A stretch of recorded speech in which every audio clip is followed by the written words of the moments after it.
What's up TV fans? Welcome back to the channel. For today's video, I'll be talking about the latest CW show. This one is a great addition to the growing Arrowverse TV universe by DC. I'm talking about Superman and Lois, developed by Berlanti, one of the developers of the Arrowverse, and Todd Helbing, one of the co-writers of the Flash series. You can go watch this show if you have the CW channel in your country or on demand if you have the CW access. But for my Filipino viewers out there like me, you can go watch this on the Warner TV cable channel. I actually missed the original air date for this episode, but luckily I caught a rerun. I believe they're doing reruns almost every day, so I hope you guys do the same and go check out this new awesome show. But before I continue with this review, I would like first to extend our gratitude to all of our subscribers out there who are now at over 1,000. Thank you so much guys for helping us reach this milestone. Whether you've watched, you've liked, you've commented, you've shared our videos. On behalf of my body, Phil and I, we are truly grateful for you guys to be part of our growing little geek kingdom. And speaking of, if you're not yet subscribed to our channel, what are you doing guys? Please hit that subscribe button. We do weekly reviews of movies and TV shows, and yeah, help us grow.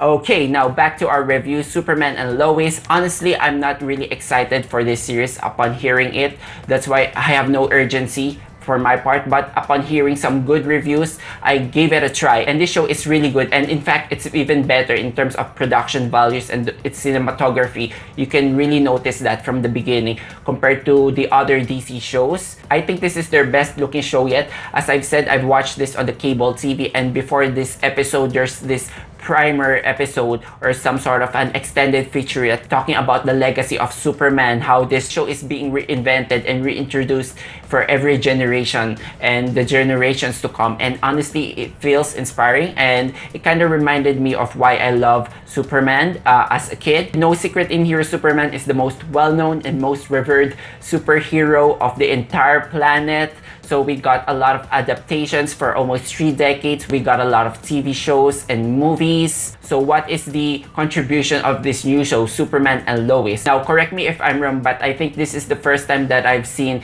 Superman being placed on a context of a family man. We're talking about a middle-aged Superman. In here, he ended up, of course, with Lois Lane. They have twin teenage boys, and they live in this small rural town called Smallville. DC fans and Superman fans already know that. But before that, we get a 5-minute montage on the life of Superman, of how he got into that point. It's actually nothing new, but you know, it's still a delight to see the life of Superman flash before our eyes. It's actually a great introduction, and it feels like a celebration of why this character is such a great character. Now, CW channel's take here, I would say this version of their Superman is more cinematic for a TV version, and it's quite darker. Not in a dark way that I would liken it to Zack Snyder, not in a violet and a very dour appearance look.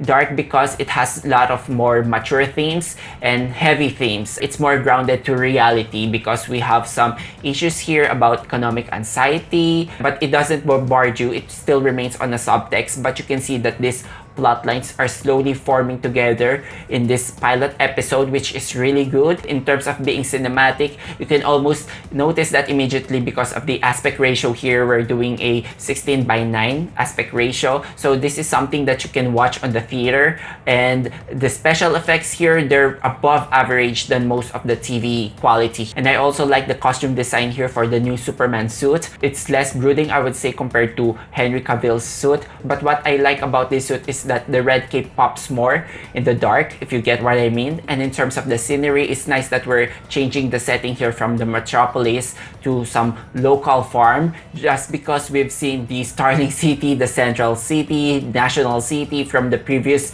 DC Arrowverse shows, that it starts to feel suspiciously similar. So it's nice that we're getting cornfields here, because that shot that you used to see in the Man of Steel, it looks very cinematic. So you got a lot of shots here by Superman and Lois Lane overlooking at the cornfields, and it will evoke you that same feeling you had while watching the movie. In terms of the musical score, it also gets rousing. Not as rousing or hair-rising though as the musical score by Hans Zimmer in Man of Steel, because that is one of my favorite musical scores of all time. But in here, they actually did a great job in terms of the performances. Tyler Hoechlin as Superman / Clark Kent, and Elizabeth Tulloch as Lois Lane. We've seen them before debut on a handful of episodes from Supergirl and some of the crossover episodes of the Arrowverse. Honestly, I haven't really seen them before just because I've only seen Arrow up to its 4th season, The Flash up to its 2nd season, and a few episodes of Supergirl, so I haven't gone to a point where I have seen them debuted on the Arrowverse shows, but they fit these roles like a glove. I was immediately swept away by these actors. Tyler Hoechlin is already perfect for this role, and for me, it's always harder to nail the Clark Kent part than to nail the Superman part. So in here, he shows more personality here by being a bit conscientious and being a bit nerdy at times. He has this angle of a gentle yet slightly out of touch dad because he's not always there for his sons. No surprise there, because if you're Superman, you always have larger than life problems, but at the same time, you have real life problems that as imposing and threatening as those larger than life or sometimes supernatural problems. So a lot of things going on, a lot of things for Superman in here. That's why it's important to have Lois. Elizabeth Tulloch here, she remains to be an intrepid journalist. She remains to be assertive, though by the pilot episode is still more focused on Superman than her role. So hopefully we get to see more of this character shine. When it comes to the real life problems here, which are a lot, we're talking about some reverse mortgages, property buyouts, corporate takeovers, helping out a downtrodden community. So I think Lois Lane is perfect for those arcs. The inclusion here of Lois in the title is very much important because I think it sends a message that even though you're just a regular person, you can go save the world with or without powers. So I think that's a nice message to it. But in the grand scheme of things, at its heart, this show is about a family drama and it's about parenting, because I think what's genius here is the show does not focus on what Superman can do. It mostly focuses on things that are outside his control, and it's about raising a family. There are no longer romantic notions here because they're already married, so they're way past that flirty stage. We're talking about a mature relationship here. That is not to say that there is lack of a chemistry between Tyler Hoechlin and Elizabeth Tulloch. They really complement each other very well, and the same can be said for the twin teenage boys here, Jonathan and Jordan. Jonathan is played by Jordan Elsass, and then Jordan here played by Alexander Garfin. They bring different energies to these characters. Jonathan is the more friendly, more outgoing type of person, then the more reserved one is Jordan. He's a bit problematic compared to the two, and he has more of this social anxiety disorder. So in the next episodes, we can see how these relationships will play out. And also, I immediately buy their authentic brotherly warmth in their performances and them as a whole family unit. You can easily root for them, so that is a good thing. Now, moving from the family drama, of course this won't be a Superman show if there's not a villain. Of course, I hope this will not deter you upon hearing the word family drama, because there's still action involved here. We have a lot of space fights here, though not as plenty as you would expect in the movie setting. But in here, there's a villain, a mystery villain that gets partly revealed by the end of episode 1. So I'm going to leave it up for you to guys discover that. But once that character is slightly revealed, I got excited because this is a character that we already know. And the way they've labeled this character, it feels like they're going on a different route. A lot of possibilities run through my head. Something tells me about this show that they're going to add mythos to the Superman origins. Maybe something that we don't know yet, or at least on the canon of the cinematic or TV universe. So I'm really getting excited for that. The only worry that I have is when it comes to these teen arcs, I hope that the show won't go to a route that's been taken so many times by a lot of teen shows, like, you know, the twins pining for the same girl, or some petty excuse for some sibling rivalry here. I would hate for that to happen, but I have faith that this show is smart enough, and just because they've moved the setting from the metropolis to a farm here, we are going to be hopefully devoid of some of the subplots that we've already seen in the past Arrowverse shows.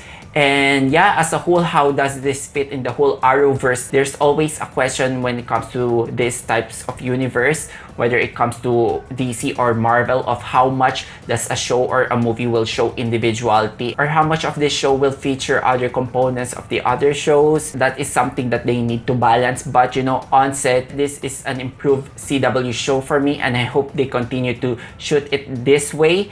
Cinematic by any means, please. And I have to add, even though this show in essence is what the other Arrowverse shows have already shown before, you know, a superhero living a double life, trying to balance his superhero and his personal life. What's refreshing here is Arrow, The Flash, Supergirl, they're more focused on the characters that belong to the younger spectrum. But in here, we're talking about a middle-aged superhero and the parenting issues that they have to go through. So yes, I think that's the challenge for every CW superhero show there. How do you make it refreshing?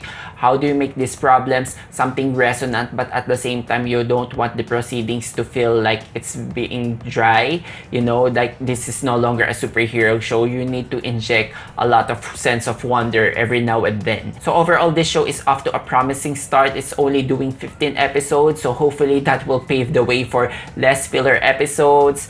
And you know, there are a lot of things in here that gets me intrigued. These problems that I saw, it's still as important as saving the world, but at the same time, I think this show will find a way to make it more exciting, and as a whole, getting a fresh new perspective from one of the most beloved heroes of our planet. So that's it for my non-spoiler review of Superman and Lois. Have you seen this show? Let me know what you think in the comment sections down below. Also, if you enjoyed watching this video, hit that like button and subscribe to us for weekly content. Thank you so much for watching. Until then, see you on the next one.